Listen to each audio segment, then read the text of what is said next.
दोस्तों नमस्कार। VK knowledge electrical में आप सभी का स्वागत है। एनसीवीटी आईटीआई के एग्ज़ाम पेपर लेकर हम एक बार फिर उपस्थित हैं।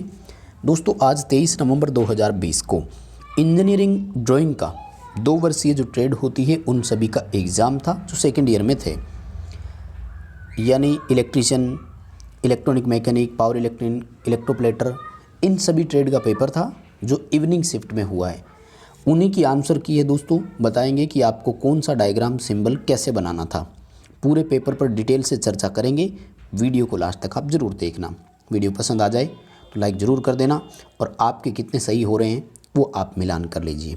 एनुअल एग्जामिनेशन यानी जिनका वार्षिक एग्ज़ाम वाला था ना, जिनका सेकेंड ईयर होना है, 2 वर्ष ट्रेड वाला, उन सभी का ये पेपर है। जितनी सारी ट्रेड है नाम देख लिया, पेपर आप देखते ही आपको याद आ जाएगा। देखिए सबसे पहला क्वेश्चन आया, 5 आपको सिंबल बनाने थे दोस्तों। ठीक है, कौन कौन से सिंबल थे उन पर बात करते हैं। देखो सबसे पहला है एनर्जी मीटर।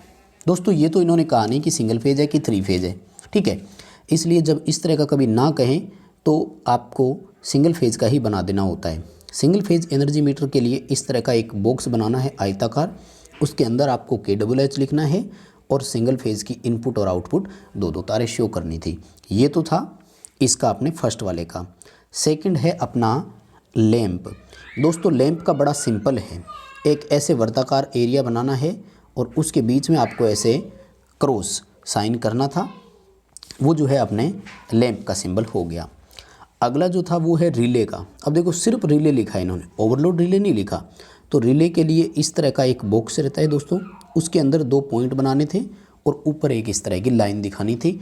कॉन्टेक्ट है, ये NO दिखाओगे तब भी चलेगा और इसको अगर आप NC दिखा दोगे तब भी चलेगा, क्योंकि रिले में क्या होता है NO और NC कॉन्टेक्ट होते हैं। मोस्टली NC कॉन्टेक्ट ही दिखाया जाता है, जो ट्रिप होकर NO हो जाता है इस तो रिले प्रोटेक्ट करती है। उसके बाद में जो था वो है अपने डायक का। तो सिंपल ही है, डायक में तो 2 डायोड बनाने थे आपको आमने सामने इस तरह से जैसा आप देख रहे हैं, और इनको अंदर कर देना है।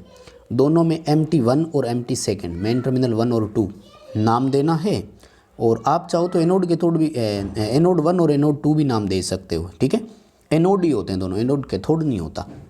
और एंड गेट का बनाना था। उम्मीद करता हूँ सबको अच्छे से याद ही होगा पहले से। 2 इनपुट के साथ बनाना होता है हमेशा, अगर ना कहें तो ये A और B जो है ये इनपुट हो गया और Y आउटपुट हो गया। तो दोस्तों ये तो थे 5 सिंबल और सिंपल ये उम्मीद करता हूँ सबने बना भी दिया होगा। अब बात करते हैं ड्यूअल स्टार्टर का। दोस्तों इसका मैंने कंप्लीट थ्योरी की क्लास लगाई हुई है, वहाँ मैंने डायग्राम बनाया था।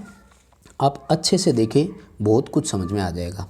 वीडियो पूरा स्क्रीन पर आपको दिखेगा नहीं, इसलिए डायग्राम समझ में आना मुश्किल है, फिर भी बनाने की कोशिश करते हैं। देखो आपको क्या करना था, जब भी इस तरह का क्वेश्चन आए ध्यान रखें, सबसे पहले आपको TPIC स्विच दिखाना होता है दोस्तों इस तरह से, ठीक है ना। आयरन पोल है, ट्रिपल पोल आयरन क्लेड, और इस TPI स्विच में आपको यहाँ पर ऊपर फ्यूज भी शो करने होते हैं। तो ये तो हो गया इस तरह का सर्किट। अब आगे जब ये तीनों फ्यूज में से निकल करके वायर आती है तो इनमें आपको ampere meter, volt meter, frequency meter, वो सभी मीटर लगाने थे। ये तीनों जो वायर है आपका आउटपुट में निकल कर आएगा और ये ड्यूअल स्टार्टर के कॉन्टेक्टर के ऊपर की तरफ आएगा। मान लीजिए कि ड्यूअल स्टार्टर के ये 3 मेन NO कॉन्टेक्ट है, तो इन सब में वो सप्लाई आ गई, यहाँ से आउटपुट निकलना होता है। तो ये जो लीड आउटपुट में जा रही है ना, ये दोस्तों ओवरलोड रिले में से होते हुए जाती है। आप इसको पहले भी दिखा सकते हो, कॉन्टेक्टर के बाद में दिखा दो या कॉन्टेक्टर के पहले दिखा दो, कोई दिक्कत नहीं है। मोस्टली कॉन्टेक्टर के बाद में ही होती है। तो ओवरलोड रिले जो थर्मल वाली होती है उनका इस तरह से आयताकार ऑप्शन रहता है, ठीक है। कंप्लीट डायग्राम इसका मैं आपको दिखाने की कोशिश करूँगा, अगर समझ में आ जाए तो। ये है दोस्तों इसका कंप्लीट डायग्राम, आप देख सकते हैं, ठीक है। मेन स्विच आ गया, उसके बाद में ये अपने कॉन्टेक्ट आ गए और ये ओवरलोड रिले आ गई।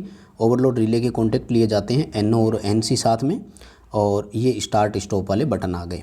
यानी आप चाहो तो इस डायग्राम को भी बना सकते थे, wiring diagram of direct online starter with protective device.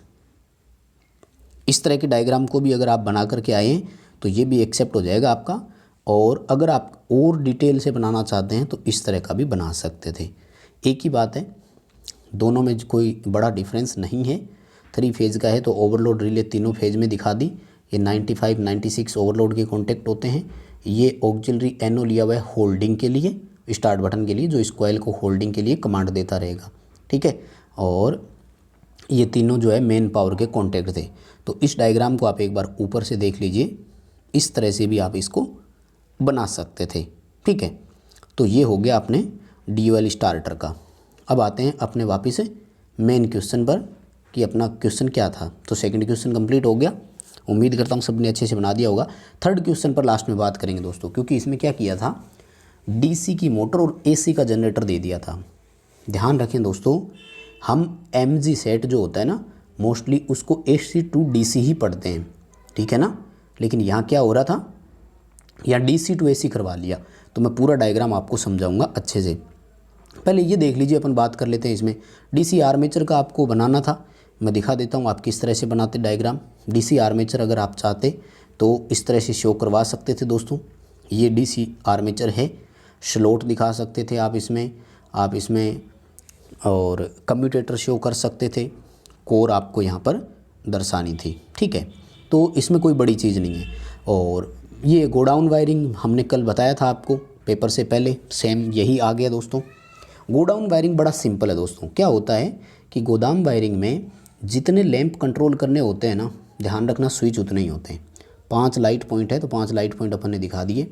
ध्यान रखना दोस्तों, फर्स्ट वाला जो होता है ना, वो स्विच हमेशा वन वे होता है। क्या होता है, वन वे होता है। उसके बाद जितने भी होते हैं कंप्लीट, वो सारे के सारे 2 वे स्विच होते हैं, ये ध्यान रखना था आपको। ठीक है, बाद वाले जितने भी होते हैं वो सारे के सारे कैसे होते हैं, 2 वे होते हैं। तो टोटल स्विच कितने होंगे, 5 ही होंगे। ठीक है, लैंप 5 है तो स्विच भी 5। न्यूट्रल सबका कॉमन आ जाएगा इस तरह से, ये न्यूट्रल आ गया सबका। और फेज जो है वो पहले का तो है, वो आगे सेकंड वाले के आउटपुट में जाता है, पर नेक्स्ट जो है ना वो इस तरह से ये सर्किट रहता है। देखो मैं डार्क कर रहा हूँ, आई थिंक सबको समझ में आ रहा है। ठीक है, ये सर्किट रहता है इसका, इस तरह से कनेक्ट होता जाता है, ये इस तरह से कनेक्ट हो जाता है और फाइनल लास्ट वाला यहाँ कनेक्ट हो जाता है। ये थे इसके 5 गोडाउन वायरिंग वाला। दिखा देता हूँ एक बार, उसको भी अगर आप अच्छे से समझ पाएँ तो। ये होता है इस तरह से, देखिए। ठीक है, गोदाम वायरिंग का सर्किट डायग्राम है, आप देख सकते हैं आपकी स्क्रीन पर। उम्मीद करता हूँ पूरा दिखाई दे रहा होगा। ठीक है, ये 1 वे स्विच हो गया, बाकी सारे 2 वे होते हैं। इसमें 4 का ही है, 5वां है तो वही बात होगी ना, यहाँ एक स्विच और कर देंगे, यहाँ एक लैंप अलग से आ जाएगा। ठीक है, तो ये जो आउटपुट सीधा यहाँ जा रहा था, ये इस स्विच को मिल जाएगा, ये वाला इसको आउटपुट देगा, यहाँ आ जाएगा। तो ये जो आप देख रहे हैं 4 का है, ये आपको 5 का बनाना था, तो आप यहाँ पर 5वां दर्शा सकते हैं। ठीक है, तो उम्मीद करता हूँ ये तो सबका हो गया था। अब बड़ा सवाल जो रोटर रेजिस्टेंस स्टार्टर और रह गया, सॉरी। तो रोटर रेजिस्टेंस स्टार्टर भी सबको आता है, उम्मीद है अच्छे से बना कर आए होंगे। फ्री हैंड स्केच बनाना था तो इसमें कोई दिक्कत नहीं थी, कैसे ही बना सकते हो, स्केल की यूज़ करने की ज़रूरत नहीं थी।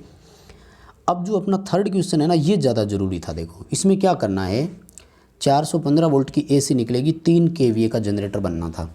ठीक है, जो 3 फेज का भी हो और डीसी की मोटर हो जो 5 एचपी की हो और एसी जनरेटर को चलाती हो। दोस्तों इस बार क्या हो गया, डीसी टू एसी करना था अपन को, यहाँ पर अपोजिट हो गया ये थोड़ा सा अपना।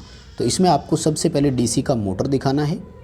ठीक है, तो दोस्तों हमें इसमें क्या करना था, सबसे पहले आप इनपुट साइड से डीसी का मोटर दर्शा सकते थे। मोटर बना दी, इसमें डीसी का सिंबल दर्शा दो यहाँ से, और कोई दिक्कत नहीं है। मोटर के लिए इनपुट सप्लाई हमें यहाँ से दर्शानी थी। इसके लिए आपको मोटर में भी प्रोटेक्शन यानी स्विच और फ्यूज दोनों दर्शाने थे। ध्यान रखना डीसी में क्या होता है कि स्विच दोनों में लगते हैं। तो यहाँ पर आपको इनपुट साइड से, मैं आपको बड़ा डायग्राम एक बार दोबारा शो करवा दूँ, ध्यान से देखिएगा। मान लीजिए कि ये डीसी की मोटर थी, तो एम और डीसी करना था। अब इसमें क्या होता है कि प्रोटेक्शन देना था, इन्होंने ये कहा है कि प्रोटेक्शन इक्विपमेंट के साथ साथ अपन को दिखाना है। तो यहाँ से आपको ये फ्यूज शब्द दर्शाने थे स्विच के बाद में, और एक ये करना था कि यहाँ से मोटर की इनपुट करंट के लिए एम्पीयर मीटर एमसी टाइप का, और एक इनपुट वोल्टेज मोटर को कितना मिल रहा है वो आपको यहाँ से शो करना था। अगर आप चाहते हैं तो मोटर को भी सेपरेटली एक्साइटेड दिखा सकते हैं और इसकी फील्ड को सेपरेट एक्साइटेशन देते हुए भी दिखा सकते थे, इसी बाहरी सोर्स से हम दिखा सकते हैं। और इसी मोटर के साथ मैकेनिकल कपलिंग, ये जो हैशटैग होती है ये मैकेनिकल कपलिंग का संकेत करता है। तो हैश लगा करके आप जनरेटर लिख सकते थे और 3AC इस तरह से डायग्राम आपको यहाँ बनाना था। ठीक है, और जनरेटर में आपको फील्ड, ये ध्यान रखना ज़रूर, पूरा कन्फर्म यही करना था, जनरेटर की फील्ड में आपको रियोस्टेट ज़रूर लगाना था।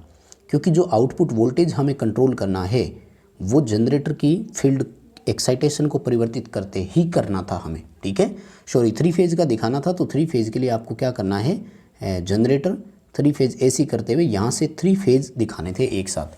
जैसा मैंने सिंगल दिखाया इस तरह से नहीं दिखाना था। और फील्ड को यहाँ आप अलग से दिखाते हुए शो करवा सकते हो। यहाँ पर आपको वोल्ट मीटर और लोड करंट के लिए एम्पियर मीटर वो सभी शो करवाने थे और आउटपुट में आपको 3 फेज़ का लोड दर्शाना था। ये था इसका सिंपल सा डायग्राम। यानी कहने का मतलब ये है कि DC का मोटर जो है ना वो आपको दिखाना था, तो मोटर DC का हो गया और उसमें सारे इक्विपमेंट दर्शाने थे। जनरेटर आपको 3 फेज़ का दिखाना था, तो G लिख करके 3AC इस तरह से, और फिर 3 तार बाहर निकालते हुए इनमें आपको फ्यूज और वो सब प्रोटेक्शन डिवाइस और इक्विपमेंट शो करवाने थे। नंबर नहीं कटेंगे, पूरे नंबर मिलेंगे। दोस्तों इनके लगभग 4 क्वेश्चन हमने जो बता दिए थे वही आए। एक ये क्वेश्चन अलग से आया है, मोटर जनरेटर सेट, ये भी हमने बताया था लेकिन अलग तरीके से आया है। पेपर वही आया जो हमने बताया था। वीडियो पसंद आया तो लाइक ज़रूर कर देना, अपने फ्रेंड्स को आगे शेयर ज़रूर करना। आप चैनल पर नए हैं तो चैनल को सब्सक्राइब ज़रूर करना।